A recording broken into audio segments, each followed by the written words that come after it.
Aggie. Look forward to visiting with you guys about this class of young men.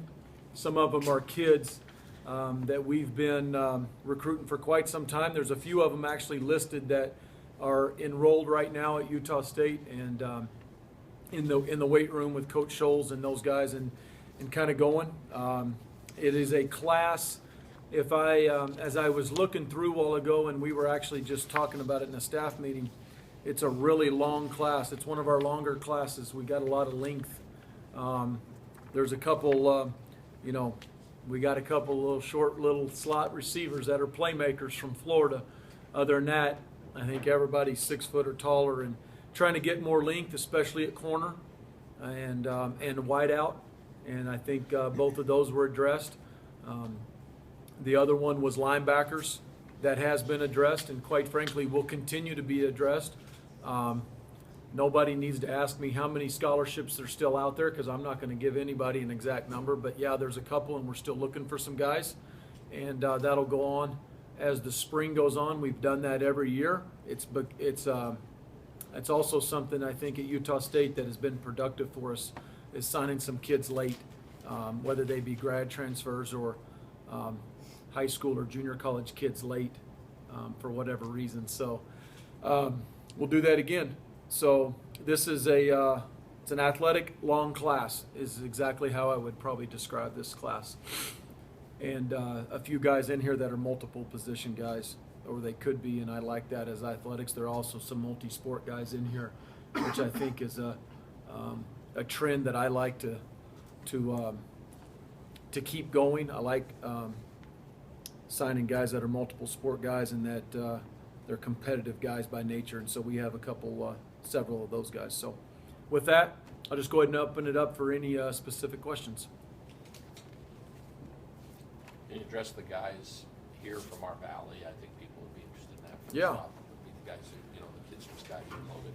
Yeah, first of all, Bryce Mortensen from Skyview, and Bryce is tall and athletic. We've seen him play in multiple sports. He's tall, he's long, he's athletic. Reminds us a lot of Dax Raymond, just because of the length and athleticism. Tremendous hands. Was in camp, competed, competitor, big time competitor, and I'd say the same thing about the other one, Troy Murray from Logan High. Troy's a track guy. Again, a two-sport guy, really athletic in track. For a 6'4", 220-pound, he's a hybrid. He's an outside backer. He's a bench linebacker. Will start where we played Fackrell. If he grows and increases in size, you can see his hand down in the future. He's a pass rush guy, but a competitive guy. Another guy that was in camp. Both these guys were in camp, and I probably can't stress that enough, is live evals. And that's one thing, if I went through every single guy, except for our junior college kids and probably the out-of-staters, but we evaluated those guys live. Every one of those in-state guys were in camp, whether it's our camps in Salt Lake or our camps here on campus at Utah State, and those are very, very valuable. And I think that's where you fall in love with those guys from a competitive nature, how coachable they are. Troy and Bryce are actually extremely competitive, extremely coachable. A lot of upside with those two guys. So I'm excited about those two Cache Valley guys. Caden Anderson, hadn't he originally? Caden's already been here, yeah. Yeah, before he went on a mission or something, was it? I was sorry, I was just talking about the two brand new guys. Okay. Caden from Logan High just came back off his mission. We've got a couple of those guys listed. The guys that just started in January. Is it February already? Mm-hmm. Yeah, February 3rd. You guys already knew that. Caden Anderson from Logan High, D lineman. Demetric Alifua from Northern Cal, Ricky's younger brother, was a gray shirt and came in January. Amu, same thing, O lineman. We talked about him last year. He just enrolled. And then Zach Swenson from East High just got off his mission and enrolled. All four of those guys are here, as well as Alex Byers, Antonio Cole, and Sean Taylor, the three junior college players, as well as Jordan Love, a high school quarterback that we signed in December. So all those guys are here at midterm, and they're going through off season, and they'll be in spring ball. Coach Wells, I do have to ask you about Hartman Rector. Is there a chance that he could still end up here? You know, guys, I can talk about the guys that are on this sheet right here. You know, every kid that's on this sheet we signed, I'm allowed by NCAA rule to talk about. If they're not on the sheet, I can't. I can comment that yes, guys are being recruited or have been recruited, but I can't talk any further about them. Matt, with the changes that are happening with your staff, did that have any impact on your recruitment? Yeah, Steve, it had an impact. I don't think it had a major impact, negative, and maybe not even positive. I mean, I don't think it had an impact when as I sit back and I adjust on it. I'll tell you what was hard. What was hard is just the sheer numbers. I mean, this isn't basketball recruiting. I mean, I'm not Dean Johansson, and you're going to sign one a year, right? Or two? I mean, how many's Dean signed? Yeah, I mean, that can be a one-man show. When I was a one-man show with 3 other coaches there for a minute, I mean, we're juggling 20 dudes that we signed and another 20 that we were actively recruiting down the stretch. That's a load. That's a load just in manpower. So that was a major challenge. You know, recruiting players and recruiting coaches too at the same time. So, you know, we signed a couple or hired a couple coaches, signed them. And then I hit pause for a little bit, and now that's starting to amp back up. But yeah, I mean, that was a challenge, is just the volume, the sheer volume. Talk about, I know wide receiver was a spot that you really wanted to talk about that group in general. Yeah, you look at those 4 signees, you got 2 slots and you got 2 outside receivers. Alex is already here on campus. Alex is a long receiver, same JUCO as Hunter. Can really high point a ball. He's got good speed for a 6'2" wideout, really long, competitive guy. Ron Quavian is taller. He's every bit of 6'3". Ron Quavian's an outside guy that actually can play as a flexed out tight end a little bit. And he's a big guy. He's physical inside. He gives you a different type of body as an inside receiver, which is what he's already done in junior college. Look at Craig Rucker and Rayshad Lewis, both from the Orlando area. Those 2 guys fit the mold of the slots that we've had at Utah State. Coach Bonite, I thought, did a really nice job of evaluating those guys as well as recruiting. And those 2 guys stayed loyal to the very, very end with us, and I'm proud of both those young men. And they both have return capabilities. You know, Rayshad is a dynamic kickoff returner and a punt returner.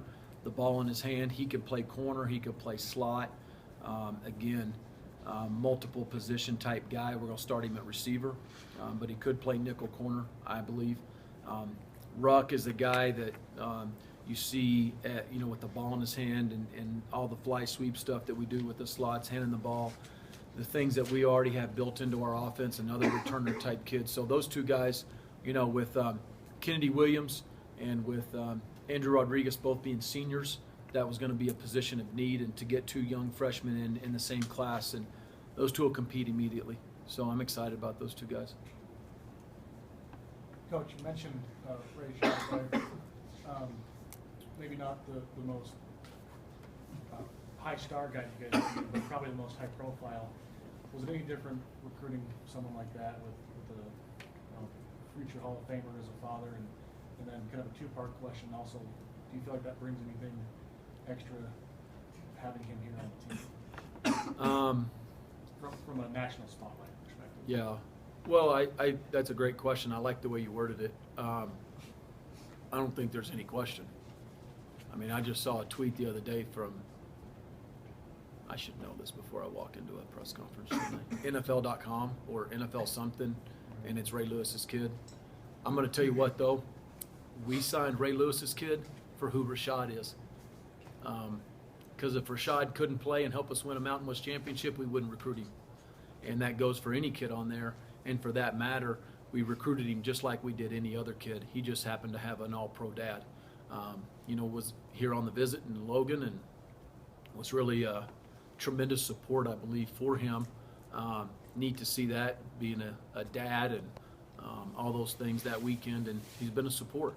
But I mean, to not know that he's an all-pro guy, I mean, come on now, we all know that. And so when the guy shows up in Logan the next few falls, yeah, it may have an impact a little bit on recruiting and may have an impact on our current players too. So we'll see. But that's not why we recruited him. You know, in terms of where your first question, going back to your first question, in terms of stars, I don't know something like that until somebody tells us. I know who our competition is. And at times the competition is the Pac-12. At times the competition is Mountain West, and at times the competition is other schools. That only, as long as we like them and our coaches like them and they fit the criteria that we want, academically, character-wise, and football ability to chance to help us win the Mountain West, and they fit a need where they're at, then we're going to go recruit them. And if we have a shot, you know, we stay in the game. We beat Pac-12s, we beat Mountain West schools, and we beat Air University. It's a heck of a school, okay? Ain't nobody. And some of them dudes are going to the NFL here in a few weeks, okay? So it doesn't matter. It doesn't matter. The highest paid Mike linebacker in the NFL had one offer. And we're about to have 2 draft picks here in a few weeks that had one offer. And hopefully we have another draft pick wideout that had multiple offers in some BCS schools. So that is what it is, and it's great for you guys to write, and you should, and all that, and I think it's neat and everything. But once they walk into our locker room, I truly believe, and I want our players to welcome guys with open arms, whether they're a walk-on or they turn down Pac-12 and Big 12 offers. And we've had both of those come through that locker room door the last several years, and we've been very successful. So, you know, in your comment about Rashad, he stayed loyal to us all the way through the stretch, and I'm proud of that kid. Coach, Nick Herman with Utah Public Radio. So, in a discussion that I actually had with Rashad yesterday, he said he felt the love of the team, the tight-knit community. How does our team in general just bring that aspect to these players from all over the country to want to come and play for this team? The players in this program are the most important recruiters in this program. I love the diversity of the locker room, and I love the culture of that locker room right now. And it's an ever-changing locker room with different dynamics with leadership. And it doesn't matter if it's, you know, in-state, out-of-state, or what you look like, high school or junior college. And those kids do a good job when these kids get in here on weekends of wrapping their arms around them and telling them how it is at Utah State. And I think trying to be real. And, you know, we're winning games at a high level. We haven't missed on a kid academically, graduating on time in 6 years, about to be 7 in May. And we're awful proud of those two things, because those two things, they matter. I mean, we've won 43 games in 5 years, and every one of those recruits know it, and our players know it, and that's a lot of games in 5 years. There's only 2 teams out west that have won more, I think. So we're proud of that, and our players know that. We're not perfect. We got to keep getting better. There's deficiencies, and shoot, there's players leaving the program, and there's coaches that get you know, other opportunities and they leave, but hopefully we just keep on making this program better and better. Yep. So it seemed like a little bit towards the end of the recruiting period, maybe you had some commits from local state kids. Is that because you focused a little bit more on the local kids at the end, or was that just a coincidence? Or I think it's because the local kids that we've been on all year, and they didn't make their decisions until later. You know, Rashad made his decision late. We didn't have very many early in-state commitments. right. We had a little bit, we had a lot later in-state commitments this year. So some of that was positionally related too, you know. So kids were taking trips later. This was an interesting year for us in terms of, we only had one official visit weekend really in December because of the late schedule and then the bowl game. And we only had one weekend, and then it was a month. Now this is not Utah State, it's for everybody. It was a unique schedule for everybody, and a lot of us coaches talked about it. You come back after the convention, and you really only have one day on the road, and then you have a weekend, and you only had 3 weekends in January. And this year, even here at Utah State, more decisions were later and later this year than they have been in the years past, because kids were not tripping in the fall or in December, at least the kids we were on, and competing against Mountain West schools, and everybody was loaded up for 3 weekends in December, what month was it? January. So we had a lot later decisions this year by in-state kids, but we had out-of-state commitments too in January. With Nick's decision to leave early, is that place a greater emphasis on some of the guys you were trying to chase to fill some of those holes at linebacker? It did, Eric, but it also added another spot late in recruiting that we were not counting on.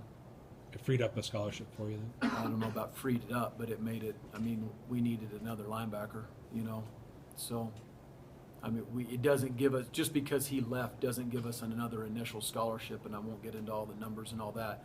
It's a total team scholarship, but it's a pretty good player leaving. I mean, so you do. You were losing already seniors at backer, and then you lose a 2-time All-Mountain West performer. Then did you get enough replacement at linebacker to help you? No, with we're that still spot? we're still looking.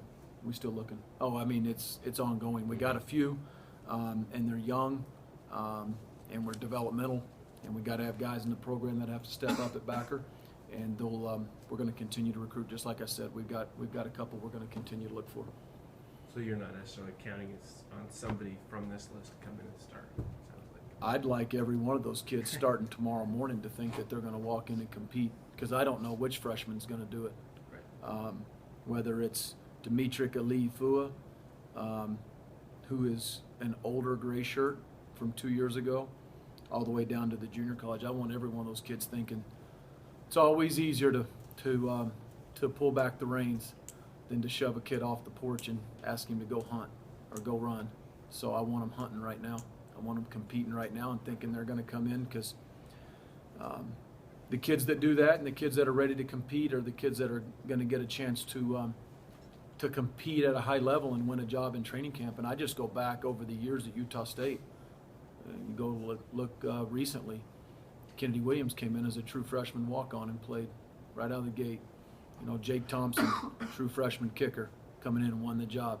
Chucky Keaton came in and beat a junior college kid out he wasn't supposed to beat out, supposedly, and another sophomore. So you don't ever know who that freshman is going to be, and we have had a lot of freshmen, a handful of freshmen every year play. LaJuan Hunt is in my mind from 2 years ago, So Dax Raymond came off his mission in May and played in every ball game, I think, guys, this year as a true freshman. Ricky Liafua came off a mission and played as a true freshman. So who you don't know. There's certainly a lot. I mean, it's a normal signing class for us. We got 4 junior college kids. We may have 1 or 2 more. And then it's a normal amount of high school signees. And I think they're talented kids, so who knows? Who knows which one's going to be that guy this year? So it's 2 on this list that are going on missions right now. 3. Is that right? Or is it 3? 3. 3? There's 3 mission kids. Oh, Morton said 2. Okay. Is that about the number is there a number that you put on Not a perfect number. missionaries, or do you look no. 2 years in advance? Or? We absolutely look 2 years in advance. 3 mission guys is probably a low-end number. I think you guys will look it up. I think 6 has been the most, or 7. My first year we signed 7, 6 or 7, and then it's been somewhere between that down to. I don't think we've signed any less than 3. So Is there another position besides linebacker then that you're still looking for? Or? be best available, who can possibly come in and compete immediately. What's your experience really with these guys who go on missions? Do they have a chance when they're at that age to come back and play more right away, you think, Yeah. than when they're 18 or 19 or whatever? Al, it kind of depends on the kid a little bit. I mean, I just mentioned Dax.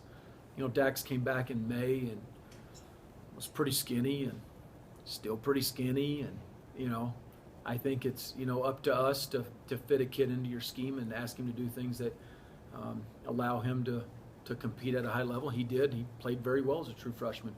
Ricky Aliafua came in on his mission in January and played in a lot of games, if not every game, as a true freshman D lineman. And I think it's more rare. Is that the right word? Rare. Rarer. Man, I got a speech therapist wife. She gonna butcher me. I know she's watching IGN right now. It's more rare for an O lineman or a D lineman to do that, just because of, strength and guys aren't lifting as much, obviously, or at all on missions. Maybe a little easier for a skill kid like Dax or something, but Ricky did it.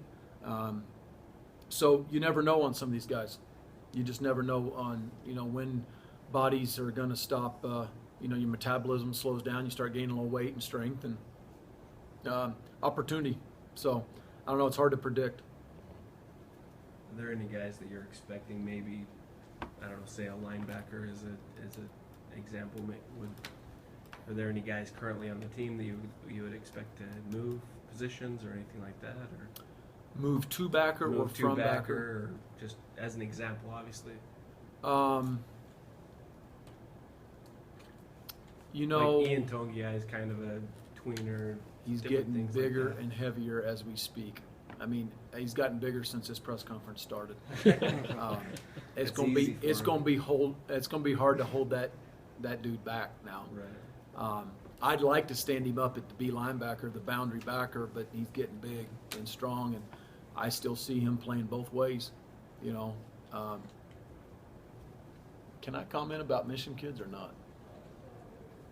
We've got some coming off missions that may end up moving spots Right. because the word is their shirts are getting a little tighter on their missions. So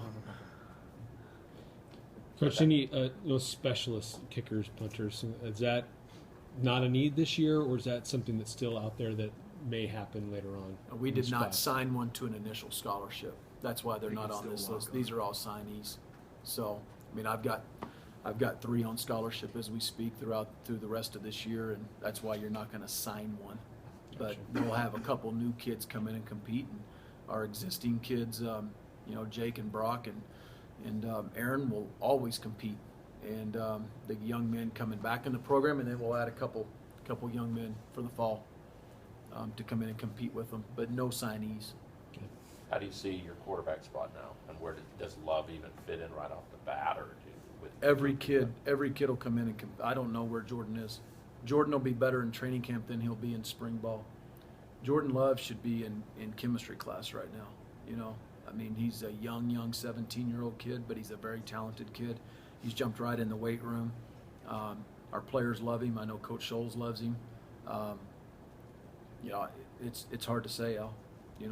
How quick can they pick it up mentally at quarterback is always one of the key components to being able to use your God-given talents. So I'm not really sure where Jordan will be, but absolutely you'll see him out there this spring competing. But is it Kent Myers' job for sure, or Well, Kent Myers is a guy that's won 10 ball games, I believe, in the Mountain West in the last 2 years, and so certainly he will probably take the first snap. There's no question, but there's guys in that room that are going to compete and get shots.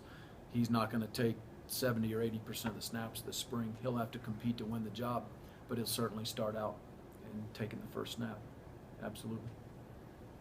So, Coach, what are your thoughts on? We all know who Rishad is and where he came from. We don't even have to go into that. But what are your thoughts on his play and seeing his? I don't know if you saw his recruiting videos or anything like that. But what are your thoughts on his play and what can he bring to the table? I saw every one of his videos, every one of his highlights, and we watched several full games. And Coach Bo and I evaluated him in spring and fall, and so we've seen him quite a bit, which is why we really like him a lot. Dynamic with the ball, playmaker, good in the return game, very good in the return game with the ball in his hands. Like I said before, he plays corner, he plays receiver. I believe he's one of those receivers that you can put into the motion and put him in the backfield. He's just a playmaker, and he's got a lot of confidence. He's quiet. He's focused. I think he plays with the chip on his shoulder, which I love. I love that about him. He's a competitive kid.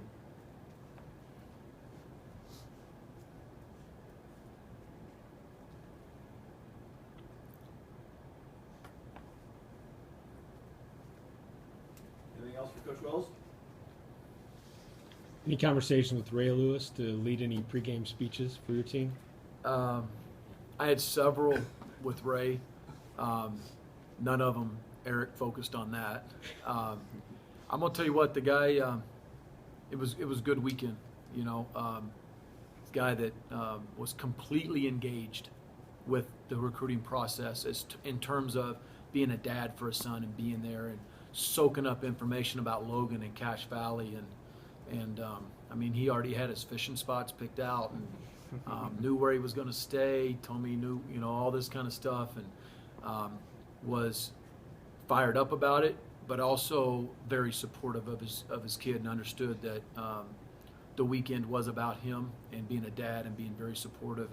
But like I said, he knew I was an alumni. He came to me multiple times and tell me more about Logan, tell me more about Cache Valley, tell me more about these people. I like it here. So that was neat to see. It was neat. He was great with our players who were hosts that weekend, and got to meet him and he engaged with those guys, and thought he was very, very real and down to earth guy.